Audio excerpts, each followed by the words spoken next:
Elevation Nation, today's a special day. We got episode 242 with a super special guest, UMD Terp guy we go way back with. Jared Nozick joins Elevation Nation. We are pumped for this conversation. Jared, we've been talking for a long time. I mean, obviously before we even had Elevation Nation, we were chopping it up in College Park, all over the place. But a lot has happened in those 5 years since those days that we graduated. Sam and I are so pumped to have you, man, to hear everything that you're up to and how you're elevating the real world. What's up, brother? We're happy to have you. What is up, gentlemen? Long time no see, long time no talk. We were actually chopping it up on the basketball courts in Shaw. I think last time I saw both of you guys. That was a little Fair long enough. time. Exactly right. That's exactly right. And now we get to do it a little more formally on a recorded podcast. We're excited to have you, Jared. It's an honor. And one thing that I want to get into before we dive into your whole story is something that I think is probably the coolest part of having a podcast and having a company outside of college. You know, I'm wearing my Love Day Terp shirt right here and repping the school that we all love. But you go to school, you meet all these people freshman year, and you're kind of redefining who you are, right? You were whoever you were back in your hometowns. You know, I'm from Chicago, came to Maryland looking for a fresh start and looking to define and develop who I was as a young man. And you make all these friends and you have all these experiences in college, and then you all get thrown into this thing we like to call the real world, right? Thrust into the corporate working world, and you're low man on the totem pole. And Parker and I have talked about this and some of the struggles that we went through. And now all three of us, about 5 years out from that time, geez, that makes me feel old. I think the coolest part about that is we're all excelling and doing amazing things, not on the bottom of the totem pole anymore. We've established who we are. We've established the value that we want to bring to the world, how Parker and I are going to elevate, and how, Jared, you're going to elevate people through your ventures. And so I just want to commend all three of us and look at how far we've come since freshman year of college as little baby Terps and now as movers and shakers in DC and New York. So kudos to all three of us, man. And Jared, I'm excited to learn a little bit more about what you've been up to. Yeah, man. When you say 5 years and you hear it out loud, it's a little concerning. Like we're old. It's time to face that reality. 100%. It's crazy. I think the more exciting thing was the climb up the totem pole. 100%. That was the fun part, and I know you guys love the grind as well. So yeah, excited to jump into it. Appreciate you guys having me. I was just telling Sam, have been following since day one, and I'm proud of you guys, honestly, for the commitment, for what you're building, for what you're doing. I mean, it's so much more than a podcast. So excited to be here. Excited to chop it up a little bit. Glad you guys are doing well. None of us have aged a bit, by the way, just from how we look, just for the record. We look great. So throwing that out there. Yeah, I guess so. I guess you could say I put on some LBs, but, you know, I guess things are going well. But, yeah, dude, we're pumped. But, Jared, I mean, obviously there's going to be some people who know you, you know, who are tuning into this podcast. But I'm afraid Elevation Nation is made up of people all over the globe. And there might not be some people who know who you are. And that is why we start every episode with an elevator pitch. So, Jared, tell the people who you are, what you're up to, what you're about, man. Yeah, man, absolutely. I'm going to give you guys an amended elevator pitch because I think you've heard my pitch a million times. But yeah, my name is Jared. I know you guys from University of Maryland College Park. I am the Chief Marketing Officer for Versus, which is a multi-vertical lifestyle brand in DC. First question people ask me is, what does that actually mean? Long story short, we do a lot of cool things in a bunch of different spaces. We have hospitality brands that we own and activate. We have activations division. We have a creative agency, and we have a venture arm that invests in products and businesses. So excited to be here. Excited to tell you guys a little bit more about what that actually means. More importantly, how I got here, and you know what I think the future looks like for myself, for Versus. Yeah, so it's an amended version for you. I love it. I think, you know, looking back on where we all are now, and I know we said 5 years out of college seems like a long time, but Jared, I'm going to ask you to go even further back into the memory bank, right? You're now at Versus and doing some incredible things, and we're going to dive into that. But I want to throw it all the way back to little baby Jared, right? The young kid who was kind of, you know, doe-eyed and looking at the world even before high school maybe. What was the dream? Did you have a dream job or a dream career or something that you totally wanted to do when you grew up? Yeah, I think in my third grade yearbook, I wanted to be a professional soccer player. That ended quickly when I broke my back in high school. That's a story for another day. I was in a back brace for a year, so that was fun. Um, I went through a child psychologist phase, believe it or not. I know that's very different from a marketing executive for a hospitality brand, but that was in high school. I will say, going back to Doe-Eyed Baby Jared, I do have like a genesis of where I know kind of this career in hospitality and entertainment started. Um, Barbecue Club. I'll give you guys the short story. This was in high school. We Hmm. used to have tailgates at all of our high school football games. So we had this club called Barbecue Club that had been passed down from year to year. And it was basically you'd show up to the high school football game. You'd get, if you were wearing your t-shirt, you would get hot dogs and burgers and chips for free, and you'd get to go into the student section. It got passed down to me. And that's really where kind of this entrepreneurial mission started when I quickly realized I could be selling three t-shirts instead of one t-shirt. So me and a bunch of my buddies, we got approval to sell a long sleeve t-shirt, a sweatshirt, um, a short sleeve tee, and we blasted it everywhere. We made it as big as we could. This was right when like Facebook was starting, so we started a barbecue club Facebook group, and we invited everyone in the school, and we were the seniors. Long story short, we sold out 500 shirts in like 24 hours. And I was a little high school kid who had no idea what he was doing. And we had an envelope with like undisclosed and large sum of money in our pocket going home with it. And it was that moment that it hit me that I was like, wait a second, this was fun. I enjoyed it. I met a lot of people and I just made a ton of money. How can I kind of take this to the next level? So I really do treat Barbecue Club as the start of my career. And I didn't know what was happening. I just wanted burgers and hot dogs and to hang out with the football players who were my friends. And it turned into something much, much bigger than that. I'm surprised the school didn't want any of that money, or maybe they did. Yeah, I Maybe you think had like that a was nice the last agreement. year. I think that was the last year that barbecue club was owned by the students because they quickly put together how much money we made, and it is now a school run club to say the least. It is not little kids Okay. collecting envelopes at the end of fifth period. I love that though. Like regardless of the money you made, like you found something pretty early on that you were like, "Wow, I'm passionate about." But what's crazy about high school is it obviously comes to an end. You graduate and then you go to the University of Maryland. And I remember you were kind of doing similar things, maybe not from a barbecue, whatever standpoint, more so from a tailgate social standpoint. And I know you were working with a bunch of different things there. So like talk through that transition. What was it like for you to get to a campus like UMD with so many people and have that essentially as your playground to begin toying with more of your ideas? Yeah, absolutely. I think barbecue club and tailgates and barbecues as a 14-year-old is very different than tailgating as a University of Maryland college student. So I quickly realized that was fun. And I mean, you guys knew me. I liked to party in college. That phase of my life is done, believe it or not. I think college was the end of that point. I know it sounds a little funny knowing that I'm so involved in hospitality and activations, but that was what brought me joy in college. I was super connected with and wanted to be connected with the school, the students, the university. I got super involved early.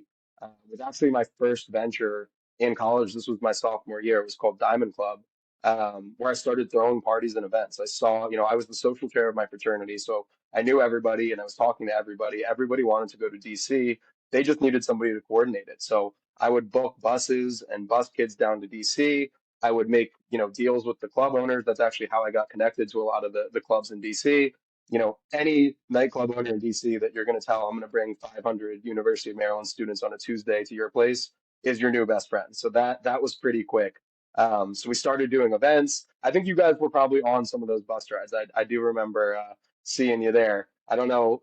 I don't think And I no forget doubt. who I was working with. I think it was La Femina, but we would do the events together. We would get all the kids on the buses. We would go down. It was really fun too. I mean, it wasn't just to make money. It was also cool to like bring the school together and do something different in DC. But I quickly realized, that was a business. And then there was formals and dateds that would happen, every year all I had to do was really be the connector there of, hey, I'll put you in touch with this person. I'll put you in touch with this person. So that's kind of how I quickly went from, barbecues to getting involved in nightlife. And it's really hard to get out once you get in because it's fun. You make money, you meet people. I think one thing that's really resonated with me is one of my first bosses ever. Um, Told me you learn everything about business at a nightclub, and it's so true. You learn about people, you learn about marketing, you learn about finance, you learn about operations, you learn networking. So I really was at an advantage from a young age because I was learning that when I think I was 19, 20 years old in college. And that kind of transformed to Diamond Club, which um, that was us starting to book DJs and book artists and do concerts. And it all went like, I want to say it was a year total from it to go to booking some concerts to having an actual company with shirts and doing concerts and selling tickets. And it was fast and it was exciting. Sam, before you jump in there, I want to say something because, like, Jared, you were a marketing major at the University of Maryland in the Robert H. School of Business. I'm pretty sure, like, listen, I liked my education and going to class and learning from professors about theory and how to apply that theory in fake scenarios. But I was with you. I mean, I started envoying now at the University of Maryland food delivery service. I was part of that team that helped build that here. That was my business education right there. That got me my job after college, and that gave me real-world experiences on like, wow, okay, this is my first way to learn about the business world. I'm assuming that was pretty similar for you.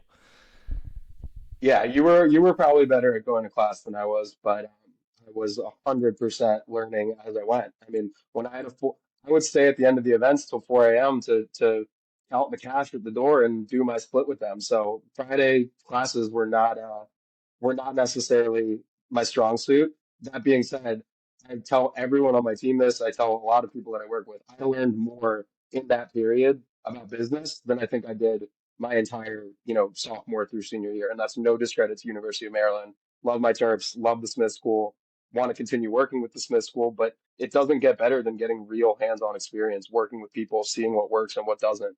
And to your point on marketing, this was a really exciting time. TikTok didn't involve, wasn't a thing back then. This was Facebook groups were still a thing. People made Facebook statuses.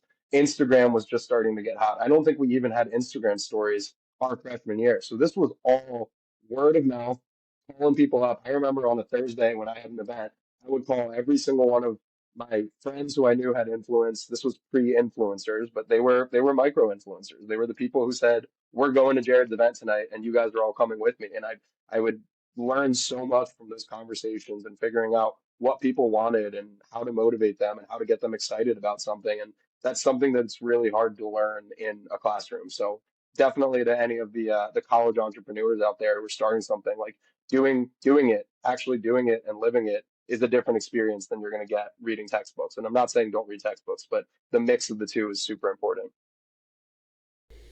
100%. And I don't want to pile on to this, Maryland poor education thing, because I think we all, to your point, agree. I loved my time at Maryland, but I don't know if you guys have thought about this yet. I mean, Parker's the closest to this happening, but when you have children of your own, right, thinking about their college experience, I was reading a book the other day by this entrepreneur, and he was pretty much like, I will take my kids' college fund and I will divide it into 4 years, and I will say that they can go live on whatever college campus they want to go to, but I won't pay for their class. I'm going to give them that money as seed funding and have them start different businesses and see what they learn. And I was thinking about that for a minute because, very interesting. Listen, I love my professors at Maryland. I love the experience that we had. I'm sure that I wouldn't have been able to learn legit accounting without going to a class and getting tutored, and I still got a C, so whatever, right? Like, there are things that I appreciate from class.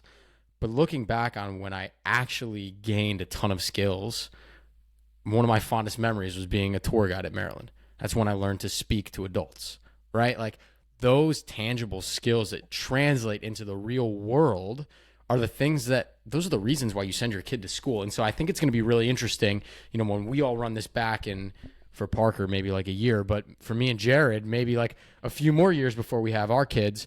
Wait. This is a little premature, Elevation Nation and Sam and Jared. Like, whew. All right, we gotta get married. Sorry, first, I know Sam. your mom's like listening to this and having like I know, heart palpitations. Sorry, Paige. Yeah, All right, a few years. gotta get for married all of us. first. That's gotta happen Exactly. for Sam. All right, Okay. We'll cross that off the list first, but I'm excited to see how education changes and what parents start to do in the future to give their kids that real world experience. And to both of your credit, you guys found different opportunities within, it wasn't school, within your communities, within the College Park community that needed innovation and was ripe for entrepreneurship. And so that mindset of finding a problem and saying, I don't need to reinvent the wheel. Jared didn't open up a nightclub to solve this problem, right? Like, you didn't need to do everything. You found connections in the way to do it. Parker didn't start a restaurant to get kids the food that they needed while they were studying late nights. He figured out how to get the nightclub or the restaurant or the food to those people, right? And so that mindset is something that I think all three of us have brought to the real world. And now as we kind of transition beyond College Park, Jared, I'm curious to your point of, you took this mindset with Diamond Club. It started with the barbecue club, the tailgating at high school. This mindset you now have taken with you into adulthood. How is that shaped where you've kind of ended up with Versus now? Yeah, I mean, it's seeing opportunity and executing on opportunity, I think, are very different things. I think there's so many people who I have a great business idea. I want to build this app. I want to do this thing. Actually going and doing it is very different. And then also failing at it, which I want to talk more about because that's a huge part of, I think, my success has been my failures, which I'd love to get more into. But seeing and doing are very, very different. When I was starting, I was a doer and I was making the calls and I was making the Facebook groups. And no matter how uncomfortable it made me to talk to somebody from a different organization who I never knew and hit them with a cold call and say, hey, this is what we're doing. Would love to see you there. It was difficult and it was uncomfortable. And I think that really shaped the next stage of my career. I mean, naturally, that's actually how I ended up with Live Nation. I know you guys were also a part of some of the Echo Stage and Moonrise Festival events that I did. That's how my career got there. Essentially, I was booking DJs at a bunch. Did it at Terrapin's Turf, RIP, by the way. I did it at Towson. I did it at a few different bars and restaurants, and I was booking real talent. I was booking, artists like Elefante and Two Friends and Lost Kings, who are all now pretty big sized DJs. And I want to tell you a little bit more about that. But that's where it started. The owner of Echo Stage actually saw one of my events. He saw 800 people at this, I think it was called AI, it was the venue. It was a long time ago. It was Club Eden, actually. Sorry, not AI. It was Club Eden. We had 800 people there. There was a line out the door. There was 30 buses. He was just walking by and he said, whose event is this? The security guard came and got me. I met him outside. He said, what is this? Who are you? Talk to me. That's how we met. That's how I got a meeting with the owner of Echo Stage the next day at the office. Immediately, it was, come learn from us, come work for me. It was actually, you're not going to ever be able to book these artists again because radius clause and they're my artists. So you did it once, not happening again. But instead, come learn from us. There's clearly opportunity there. So me actually doing and seeing the opportunity and then going for it led me to that conversation, which led me to be the marketing director for Live Nation. And that was actually my first real job, I want to say. I started first semester of senior year. And that carried through to the pandemic. And I learned more there about business and nightlife than I could have ever imagined from just selling T-shirts at Barbecue Club. I think as a young adult, it is extremely challenging to get to a point where you feel comfortable with failing. Whether it's failing in a presentation, failing on a cold call, or just failing because you didn't check all the boxes off that you wanted to check off that day. And as a young adult, it's challenging because we are essentially not the lowest on the totem pole anymore, but we're still more of on the younger side. There have been people around who have been doing it a lot longer, who seem as if they have more experience, but seem as if they know how to do it better. And I think a lot of young adults get caught and stuck in how they perceive or think about the way things are supposed to be done. And as a result, there's a lot of fear to go and try to challenge the status quo. Jared, what is something that you use to hype yourself up to help you overcome that fear, to do those things, to get on phone calls with random people, to meet CEOs of companies, and whatnot?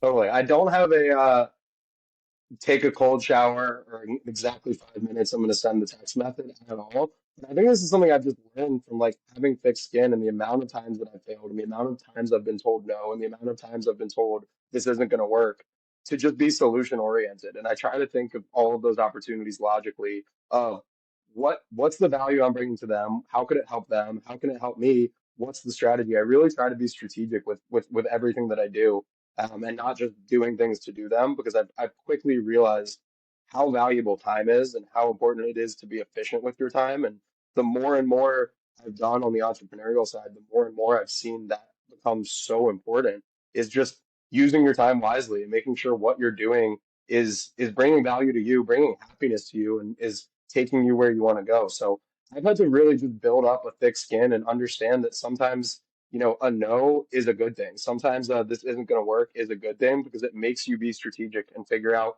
okay, if it's a no, why is that? And how do I approach the situation so that maybe I can turn it into a yes? And I think that that's something that a lot of entrepreneurs probably need to, myself included, always get better at, is just realizing it's not always going to go in your favor. It's not always going to work out. If being an entrepreneur was easy or becoming a billionaire was easy, it wouldn't be the 0.01%.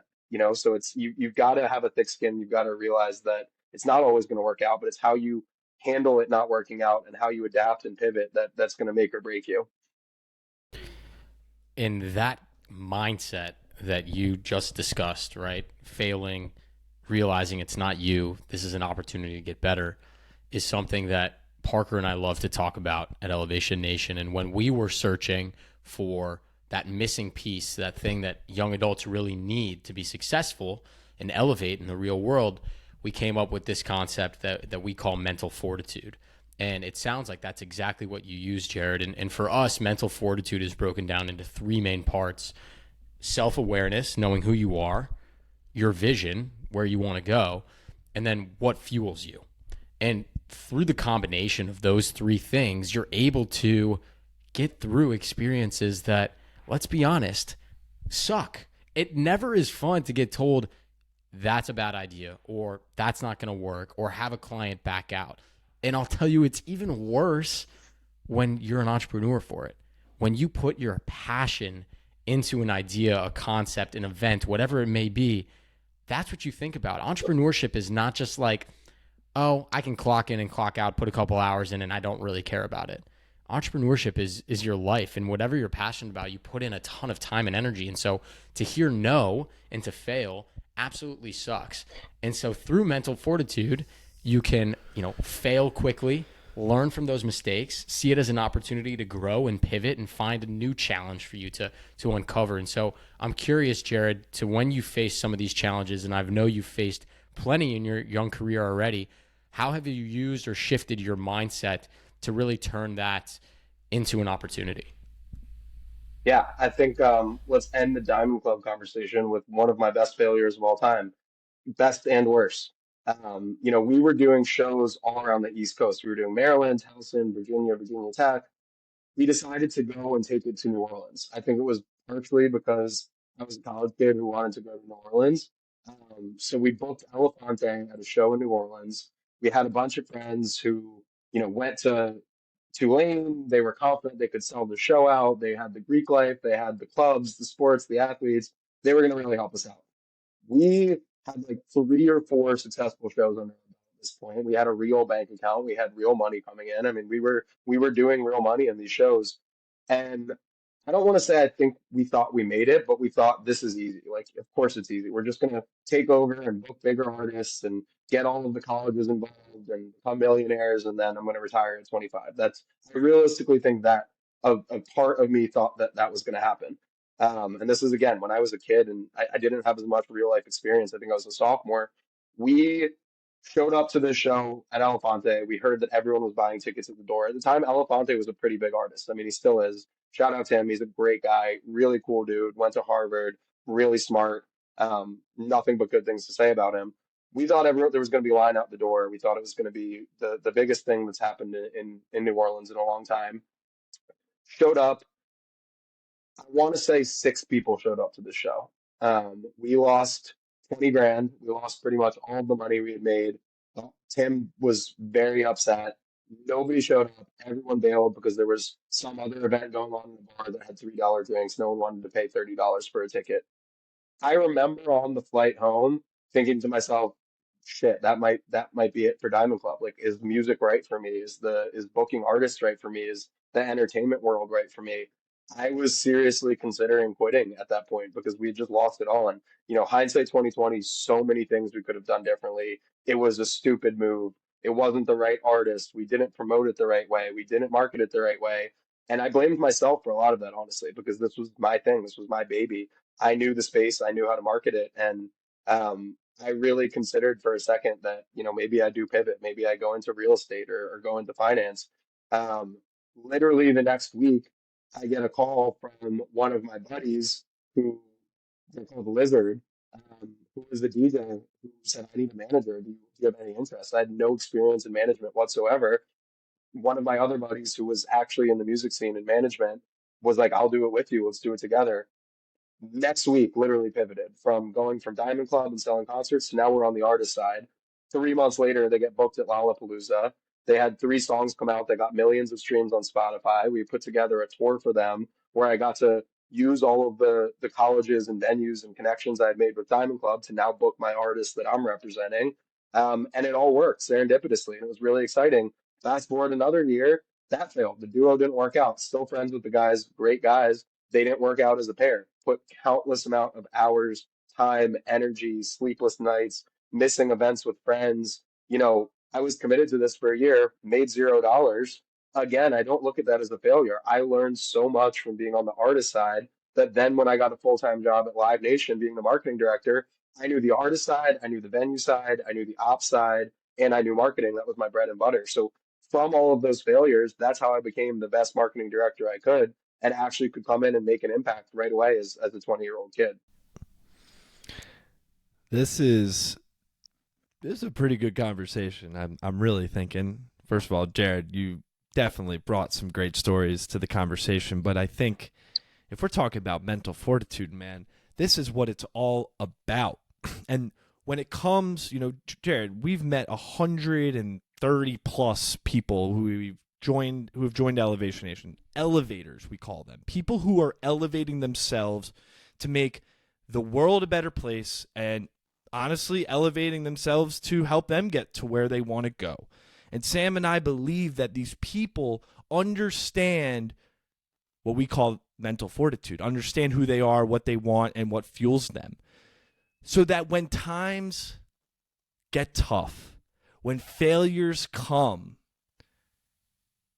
they are still wired in who they are, what they want, and what fuels them.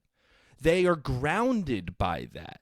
And they're able to see through the failure and understand that it's part of the bigger picture. It's part of the thing that is going to get them to the next piece, the next level, whatever it is.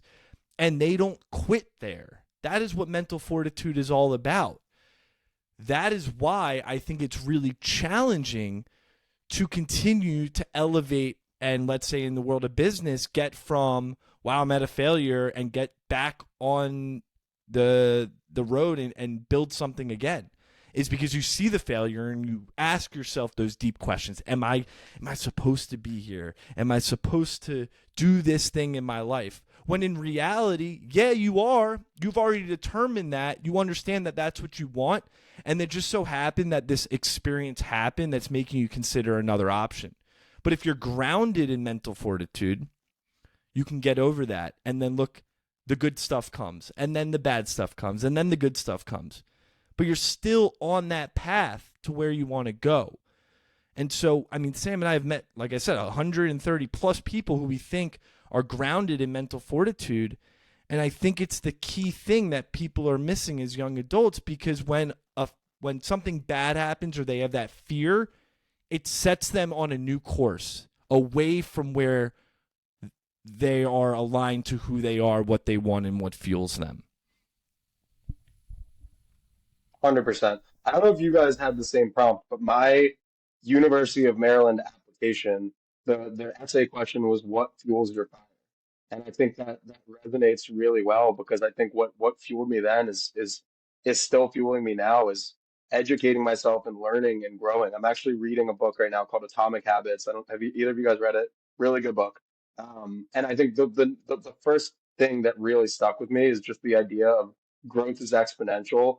And if you get 1% better every single day, where you are a year from now will be, you will recognize yourself. That stuck for me, because I think there's a lot of changes in my personal life, in my business life, that I'm always looking to get better, and I'm always looking to educate myself, and I never stop learning and trying to get better at my craft. But it's not something that you wake up the next day and you're like, oh, I'm better now. Like that's not how it works. You have to have that grit and the desire and the hustle, and want to get better every single day. And then a year from now, you can look back and be like, you know what? I'm better than I was a year ago today. But I'm not going to wake up tomorrow because I took one cold shower and went on a run and be like, I'm great now. That's not how it works. So I think that goes hand in hand with mental fortitude, is also the consistency. And just, you guys have done what, 240, 230, I think, episodes now. Like, that is huge. I was reading a statistic about the amount of people that quit their podcasts after starting it, and consistency is so important to get better. And I think you guys are literally defining mental fortitude by doing it and practicing what you preach. So I commend both of you for that, and I've learned a lot from listening, and I'm glad to be a part of the nation. Well, that means a lot, and we're obviously really glad to have you. And I wanted to just highlight, Jared, incredible story of perseverance and mental fortitude, of course, with you getting to where you are now. But I know there are some skeptical people out there listening to this and going, well, Jared's lucky, man. Like, all those things kind of worked out in his favor, and he took advantage. And so I want to pause there I know people are thinking that, and I want to talk about this for a minute, and this concept of creating your own luck, right? And so this whole idea that we're on this path in life, we're inevitably going to fail. But Jared, one of the reasons that I think you're successful and going to continue to be successful, and why Parker and I truly believe are going to be successful in no matter what we do, is because we create our own luck. And I think one of the easiest ways to create your own luck, you just hinted at, which was trying to learn and educate myself and get a little bit better, right? Because the knowledge that you can gain over time, who knows how that's going to serve you in the future.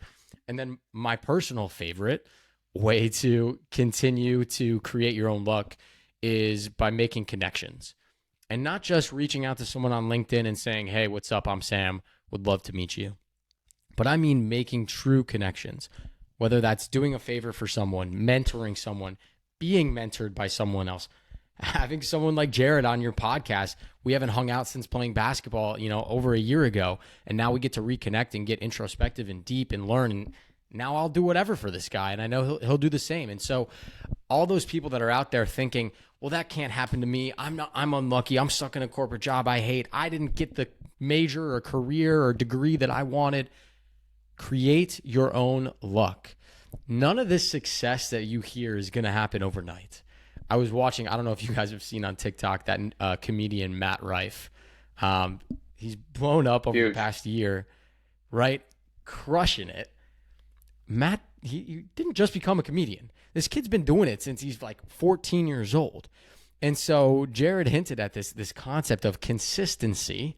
That's another way you create your own luck. Everyone thinks, oh, just when you make it, you must have just started. Parker and I are nowhere near where we want to go. And Jared, I know you got a long journey to go as well. And so I just want to emphasize to that, some of the younger people listening to this, I can't believe I said younger people because I still feel young, but I guess we're getting older.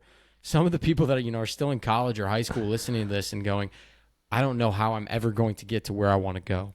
Slowly start stacking pieces of luck.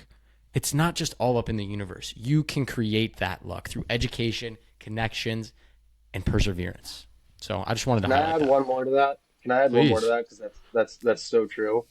I firmly believe the best way to create your own luck is just being a good human being. Like that goes beyond Totally. business and personal life. The amount of scummy people I have worked with in entertainment and nightlife is you see it all. And I think that's what really has propelled my career in this field. And I mean, there's people on my team now that are the exact same, that are where they are today because they're good human beings at the end of the day, and they have empathy and they care about people, and they realize that people are real and people are people, and they listen and they don't just speak. And I think that's something to add, is just creating your own. You will become more and more lucky every day if you're a good human being and do the right thing most of the times. And that's less about business and more just a way that I was raised, and morals and values. And everyone messes up in their life and does things that they might regret, but you're either a good human being or you're not, and you treat people the right way or you don't. And that's something I try to do with, whether it's a waiter, whether it's family, whether it's a friend, whether it's someone I just met, or it's a guy on the street. Really being a good human being. I don't necessarily believe in karma, but I think that really matters. I absolutely, completely agree. Like, it's rooted. I mean, everyone's like, oh, you got to be a good human being. Oh, yeah, obviously you got to be a good human being. But, like, everyone has that spectrum of what a good human being means. And I completely agree with you, Jared. If, like, you're going out and actively trying to make the world a better place, at some point that's going to begin to pay dividends. Maybe not monetarily, but in other ways. Maybe you meet someone that you hadn't met before. Maybe you change someone's life. In 20 years, you reconnect with that individual, and then an opportunity presents itself. Like, you never really know. I just truly believe, you look at, like, the most successful people in the world, the majority of them are rooted in trying to make the world a better place, and have been paid in many dividends as a result of trying to consistently do that every single day. I love it. Absolutely. I think, being a good person is at the core of what an elevator is, right? We elevate ourselves and our communities, and that's super important. Go ahead, Parks. I was just going to say, like, we think it's so easy to show up and be a good human every day. Like, we see it consistently all the time. You read about things on the news, on social media, whatever, people not being good humans. And then you feel it personally, right? When you work with someone or you have someone you interact with, and you're like, screw that guy. Like, what? Like, it's so easy, but yet so hard for so many. And so it's an interesting thing, because I think we all believe what being a good human is. Like, there's no, like, universal definition to that.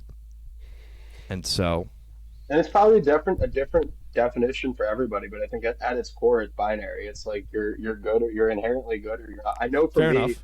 and my career, like, that has been a huge. I'll give an example of, we've talked a lot today about, like, the good stuff that's happened and the exciting things in college. I haven't even, filled you guys in enough on verses, which I'm so excited about. But we haven't talked about this little thing called the pandemic, which I think was a catalyst of growth for entrepreneurs. For me, I remember quickly realizing the world's about to shut down. There's not going to be any concerts. Our entire company was furloughed. And I think, like, that mental fortitude, you can either take that and cry about it and say, what am I going to do? I took it as, oh my God, this is my opportunity to be entrepreneurial again. This is my opportunity. I have now X amount of time to try things and do things. And the pandemic honestly was the best opportunity of my life. I took it and I ran with it. And we talk about creating your own luck.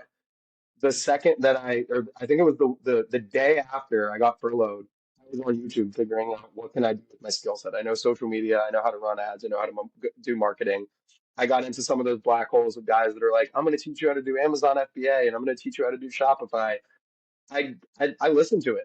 I literally cold emailed 40 different people. I've watched some YouTube video about how you can tell on Google if someone hasn't verified their map listing yet. And then I installed a little widget that told me if people had tracking pixels set up on their website. The pixel is basically, you're tracking your data. You can retarget people. You know who's on your site. Did both of those and sent 40 emails to local businesses. Literally, my name is Jared. I noticed you don't have a tracking pixel set up. You should be collecting data, and here's how you can leverage it. Are you free for a call? Literally found this on a YouTube video. Got 3 calls that week. Literally signed my first client. Dr. General Spalding, shout out General Spalding, who hired me to do his social media marketing the week of. And I didn't even know I was starting a business at that point. I was like, here's how I'm going to pay my rent. I just got one. And I quickly realized I could do three more of these. And a month later, Vesper was formed. And that's how the digital agency started. And it was that amount of creating your own luck.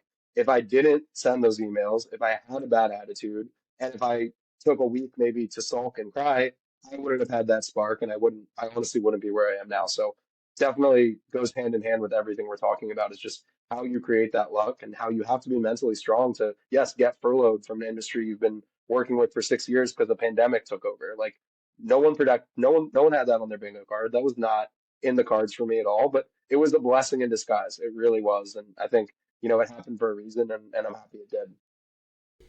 It's pretty incredible thinking back to how much has changed since that pandemic. And Jared, you obviously took that as an opportunity to pivot and grow and learn and try something new and get back to those entrepreneurial roots. You didn't have a school administration trying to collect some of your money after selling shirts at the barbecue club. You were able to just go and do. I'm coming after you guys, by the way. If that happens, if this is posted and they come after me, I'm sending you a bill in the mail, just so you know. Fair enough. If they come back for the money that you made, I would be very impressed with your school district. But I wouldn't put it past. Would you go to Wooten? I wouldn't put it past. Yeah, no, they're Montgomery Public School. Yeah, it was all cash though, so I'm not too worried about it. There you go. Sorry, Wooten, it's gone. But Jared, to your point of of course the pandemic was a bad thing, but able to take some time and reflect and take a step back, both on your professional side, which we just heard about. But I'll tell a quick story for me on my personal side. Right, I was very lucky, was able to keep my corporate job and work from home. But I moved back in with my parents, and they had just moved from Chicago to Savannah, Georgia. I was between leases in my New York City apartments and was like, I'm going to go live with my parents because I don't know what's going on with the world. And so not only was the pandemic an incredible time to pivot professionally, but for me, it's a time that I will never forget because I was able to be with my parents and live under their roof as an adult and get to know them in that way.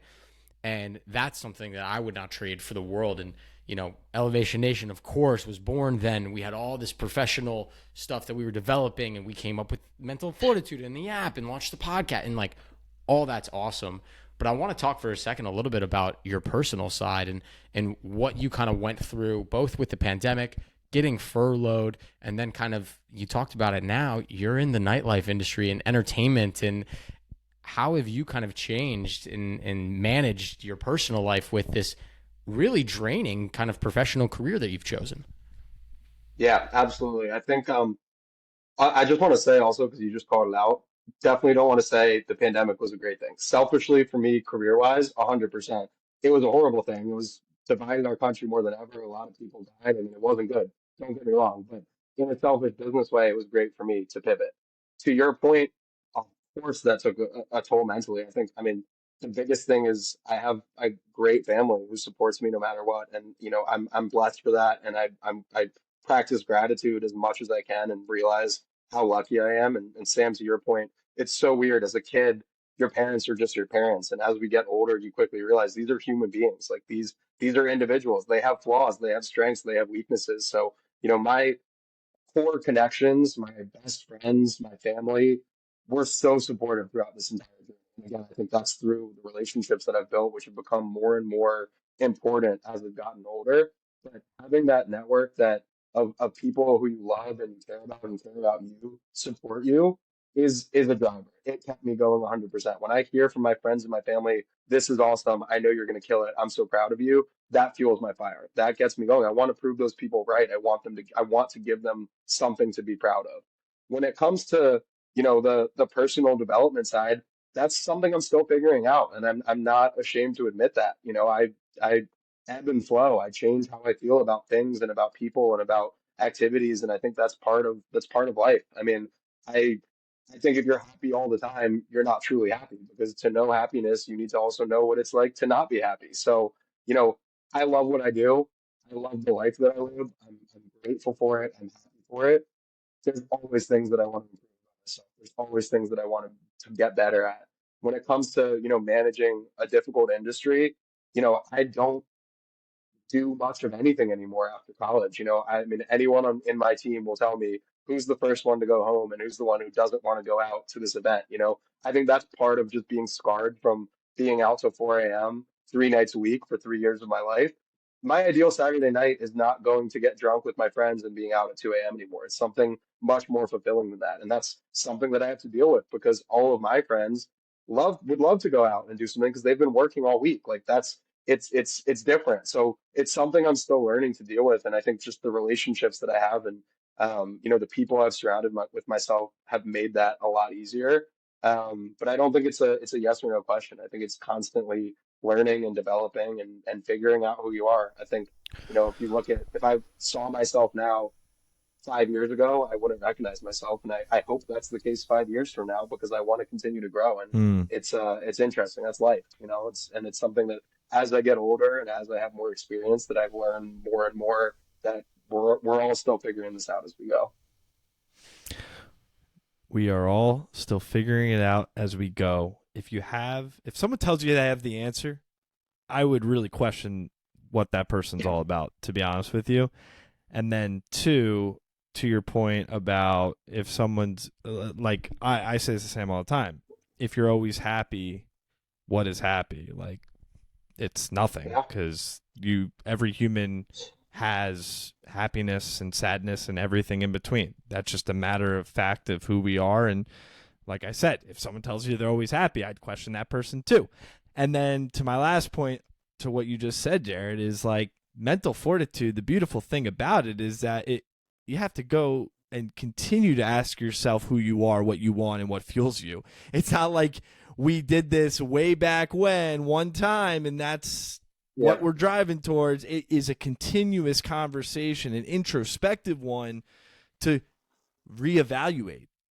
Is this who I am? This is what I bring to the table. This is what I'm not good at. I'm good at, what I like, what I don't like. This is where I want to go, and this is what fuels me. You have to continue to have those introspective conversations with yourself if you truly want to elevate. That's what I personally believe. It doesn't just happen once. You have to put the hard work in multiple times till the rest of your life, to be honest with you, because we don't know what's going to happen in the next minute, hour, day, month, year. Like anything can happen, and it could rock your world at any moment for good or for bad. And so I think, for me, I've just really tried to take a step back really recently in the last year and just be appreciative like yourself, be grateful for where I'm at in this moment, because 5 years ago, younger Parker would be like, damn, okay, we're working towards something here. And Parker, you also mentioned, conversations with yourself and being introspective. I would also say conversations like this makes me really amped up and excited and fulfilled. And so, Jared, like looking back at how we all met through Greek life at the University of Maryland, people stereotypically would probably not think that three guys on an evening after a long day of work would get together virtually and talk about life and the struggles that they went through and some of the things and challenges that they're going through as a 27-year-old, right? We have this persona that we probably were portraying in college of like, I'm a big tough guy. I got all my shit figured out. I'm the man. When really, we are still figuring out. We always will figure it out. And that's what's beautiful and why I'm so honored to welcome you into Elevation Nation and this community that we're building is because we've gotten a chance to kind of connect and break down some of these stereotypes and barriers with all different types of people across the globe. And now you're going to get connected to all of them. And that's the most beautiful part about this community that we're building. And it's just an absolute honor to have you in it, man. Dude, there's going to be so many people that it's really cool to see two elevators like work together or have a conversation and hear about that. It's really funny. Like people who have never, ever met each other. And that's what we're trying to build here. But before that, we got a few more sections. We got 4 more places that we got to go in this podcast, Jared. We got a rapid fire. A few questions, Sam and I. Boom. First thing comes to mind. Hit me. All right, I wrote this. All right, let's do it.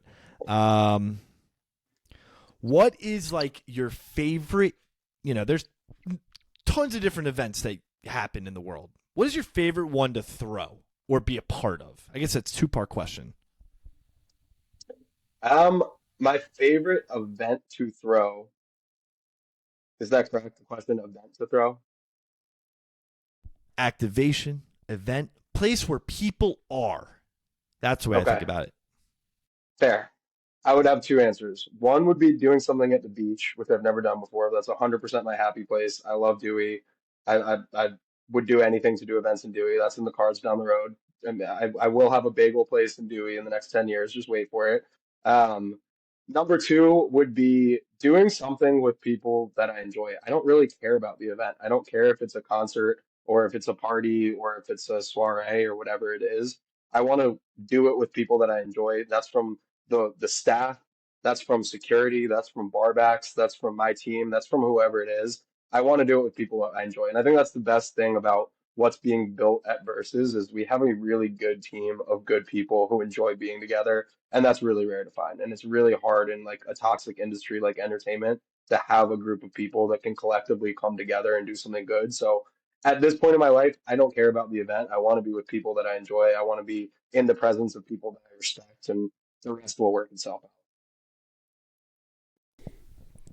So many cool things in there, but you did mention one thing that I just have to hit on. Bagels.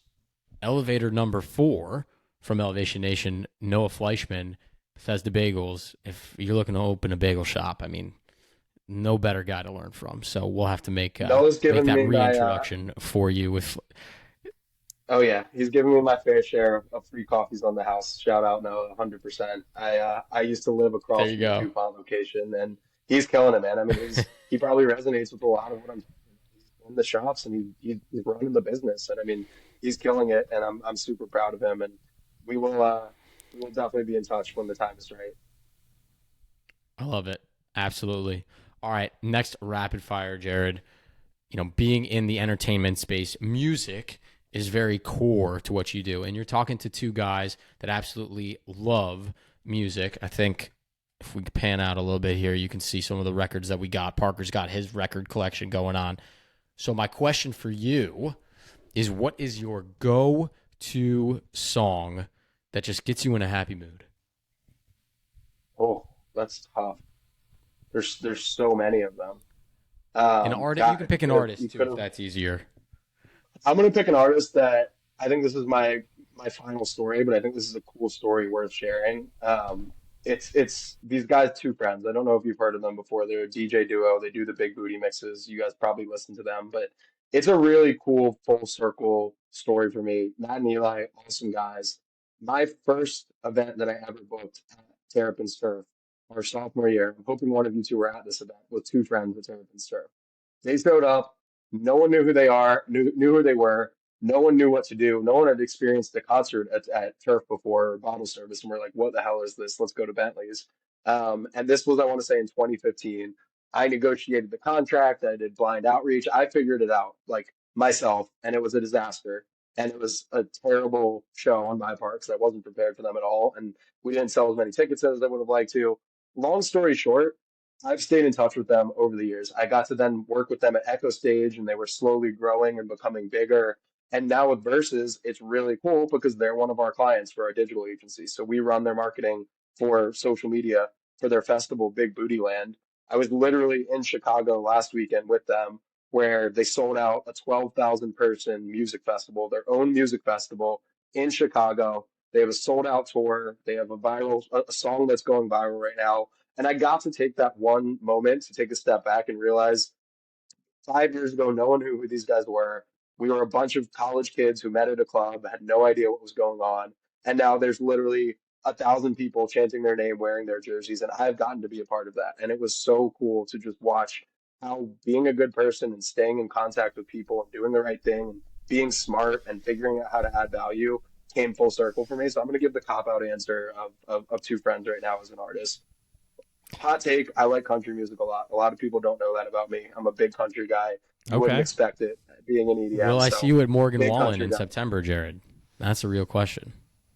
I don't think you'll see me at a concert for pleasure ever again, unless I have a gun to my head. So it's kind of a joke because I haven't been to my old stomping grounds in a while, and excited. I'm going this weekend for the first time in a while, but maybe if we're gonna talk business, I'll have an excuse. But if it's for pleasure, I might be doing dinner and a movie instead.